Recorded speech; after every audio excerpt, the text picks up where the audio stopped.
po, magandang umaga po sa lahat. Ngayong araw po ang ito, ay andito ako sa Bulinaw. Nagkataon po ako ay naarkila ng 2 araw, Sunday to Monday. So ang balik po namin ay bukas ng hapon sa Bulacan. Mga taga Malolos, Bulacan po ang sakay ko. Mag-i-stay po kami dito ng isang gabi. Dito na po kami matutulog. Actually, ito ang aming biyahe. Umalis po kami kanina ng umaga ay almost 3 o'clock. Then dumating po kami dito 8 o'clock na. Almost 5 hours na mahigit po ang aming naging biyahe. One lang po yan, one stopover lang. Then diretso na po kami dito sa Bulinaw. So ngayon guys, yung aking mga sakay ay nag-i-enjoy na mag-swimming. Maya maya po ipapakita ko sa inyo yung aking mga sakay. Ito yung facility ng aming pinuntahan na beach resorts. So dalawa to, bali 3 pasilidad to. Hanggang doon po sa lugar na yun, mahaba po kasi to Ito po ay medyo pang, sabihin na natin medyo low class po itong itong lugar na to. Kasi ala po itong pool. Front lang po ito ng beach. So dito naman po sa kabila ay meron po itong pool, pero pag-aari rin po ito ng Ladels po ata ang pangalan ng itong resort na ito. Titingnan po natin sa labas kung ano yung ayan po yung sinasabi ko sa inyo. Dito po sa area na yan may pool. Bukas po ay pupuntahan ko yan, ilasama natin sa vlog. Ayan po guys, Ladels. So meron din po silang contact number nakalagay dyan, just in case po na kayo ay pupunta sa part ng Bulinaw. At makikita nyo to, ayan. Yan po yung kanilang contact. So ito guys, papakita ko sa inyo yung ito po yung amin na kinuha na transient. So bali ang sakay ko po is 12 person. Yan guys, ikot na po ito ng solar. So kagabi po di na kayo manenervous na madilim o ano po man, maliwanag po yan. Ayan, mga solar po yan. Ayan si Bliss guys, hanakbo po yan ng halos na 6 na oras. So ako po ay dito nag-i-stay kasi malamig po dyan. Ayan guys, papakita ko sa inyo, daing niyog dito. Ayan guys, wow, tataas. So far guys, itong lugar na to maraming kuha ng seaweed. Ayan, yung nakikita nyo mga kulay brown na yan, yung mga parang damo na yan, seaweed yan, tinangay ng bagyo. So guys, yung mga ating mga sakayan, gaganda, gandang lalaki. Ayun yung nakikita nyo na yung nakapamewang na yun. Sakay ko rin yan. Ayun pa yung iba, yun doon sa lugar na yun. So medyo maingay yung ng dagat kasi may alon. Actually white sand to kaya lang makalat ngayon. Ayan nakikita nyo na yun. Gawa nga po ng bagyo, tinangay ng bagyo.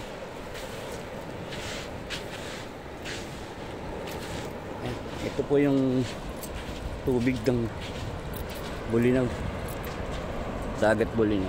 So mahaba po yan simulan nyo po doon sa na yan, area na yan, paikot hanggang doon po sa lugar na yan. Doon po sa lugar na yan ay tinatawag public na po yan Doon po yung mga, sabihin na po natin na nag-aano lang, kumbaga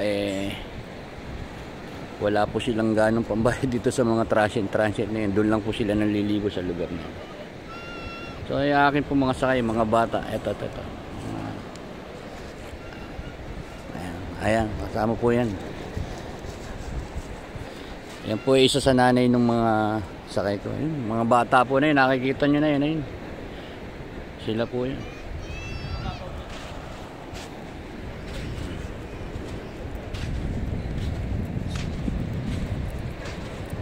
May naligaw po rito ng dalawa ngayon, model. So, actually guys, yun yung kumontak sa akin. Nakikita nyo po ba yung tinuturo ko? Yung bata na yan.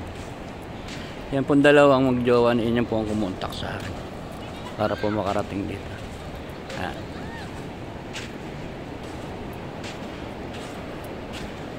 Ayan, nakikita niyo po ba yung dalawa na yun? Ayan po, girlfriend po yun. Hindi po alam mo paano niya naluko yung bata na yun. May itsura pa naman yung bata. Sisirain lang ata yung pinabukas. Kawawa naman po yung bata na yun. So yung pong nakikita nyo na yun sa kalayuan na yun, yun po yung aming financer. Taga Department of Finance po yan. So guys, malaki naman po yung area na to ng ano. Ay, kalulungkot mo nga lang po, gawa ng bumagyo. Ayan, kalat yung seaweed. So ito po ang senaryo rito pagka nagkakaroon ng bagyo. Yung seaweed, ay yung mga gaya na yung mga nakikita nyong kulay brown na yan. Seaweed po yan. So sabi po ng bantay, pagka bagyo, halos 300 sack ang nakukuha nilang ganyan. So nagiging pataba naman daw po yan sa palay pagka yung natutuyo. Ayan guys, malapit na po, maya-maya na. Maya-maya lang po makikita na natin yung paglubog ng araw.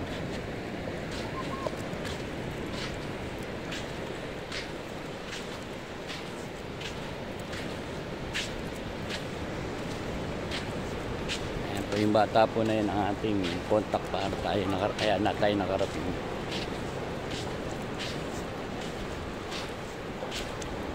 Model po yung bata na yun, yung batang lalaki na yun. Model po ng Empapro.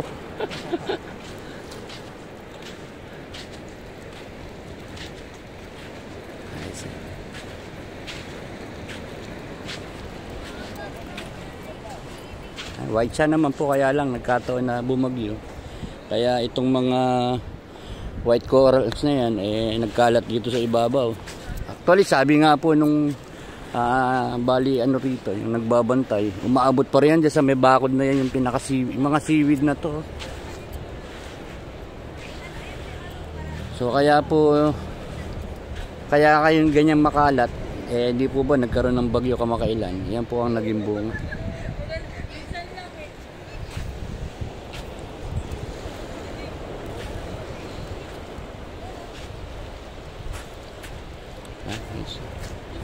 Dahil pong buko yan, bunga ng buko.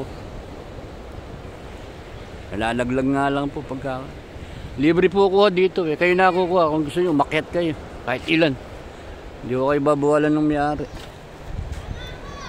So ito pong nakikita nyo, siya po yung caretaker dito. Ayan, bata pa po yung caretaker, kaya ho siya lumalakad. Nakikita po niya kasi yung malayo na yun, aagapan po niya yun, sisigawan niya pagka malayo na, di ba na? Ayan, tama po ako. Kasi po medyo doon sa may nakikita nyong umaalon-alon na yun, sabi po nila medyo malalim na daw po doon. Pero hindi pa naman po lasing yung sakay ko, kaya alam pa naman po nila yung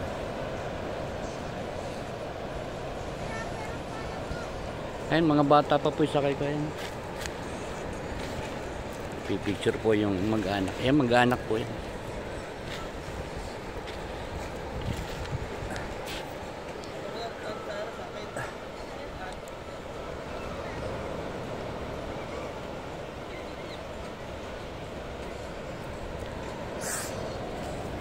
Puro halos bata lang ho. Siksikan lang ho doon sa van kanina.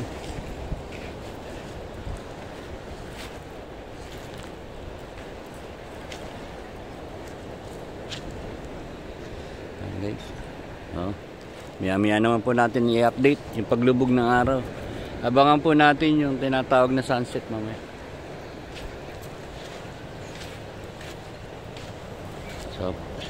So ngayon babalik muna tayo dito sa ating pahinga. Sabi ko nga po sa inyo, dyan lang ako namamahinga. Dyan ako halos hihiga-higa. Ayan ang akin si Bliss.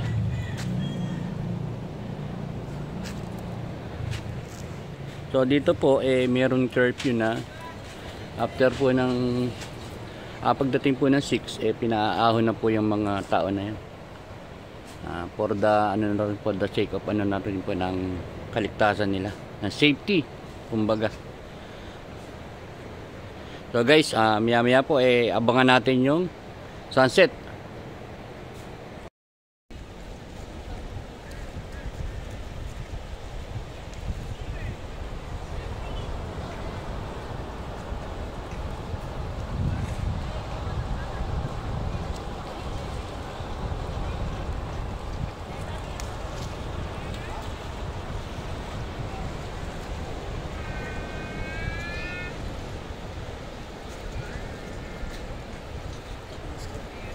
Kaya yung dumapo dito sa ano? Update.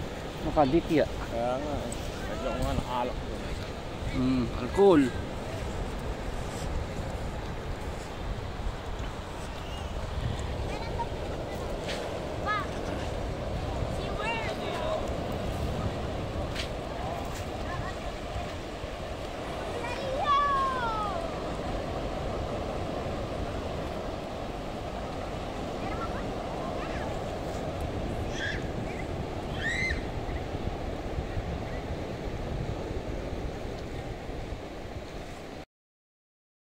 Subscribe to my channel.